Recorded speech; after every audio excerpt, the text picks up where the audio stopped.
Programang ito ay rated SPG. Striktong patnubay at gabay ng magulang ang kailangan. Maaaring may masiselang tema, lengguwahe, karahasan, sexual, horror o droga na hindi angkop sa mga bata.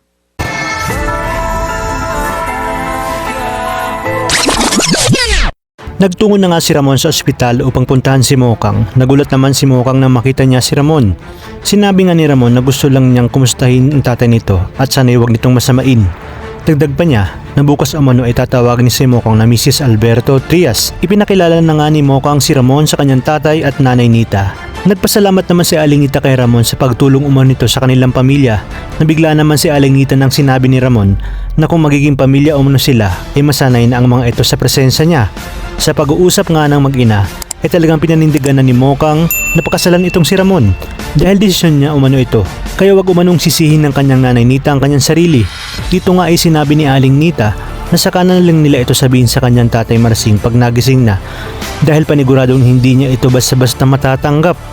Sa kabilang banda ng karating na nga si Tanggol sa presinto at agad na iningkwes sa loob. Sinabi ni Pacheco kay Suarez na pinabibilib siya ng bata nito dahil ultimong anak nito ay hinuli nito.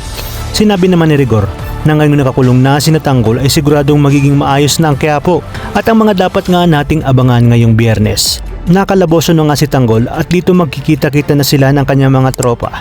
Sinabi ng kanyang mga kaibigan na ang buong akala nila ay patay na itong si Tanggol. Ngunit talagang mahal pa ito ng Diyos dahil sa pangalawang buhay na ibinigay sa kanya.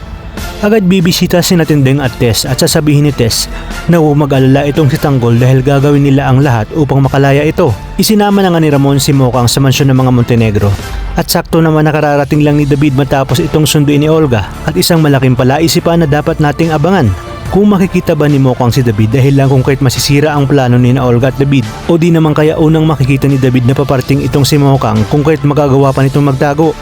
Kaya naman kapamilya, tutok lang dahil marami pa tayong dapat abangan dito lang sa pambasang teleserye ng sambayanan, ang FPJ's Batang Quiapo.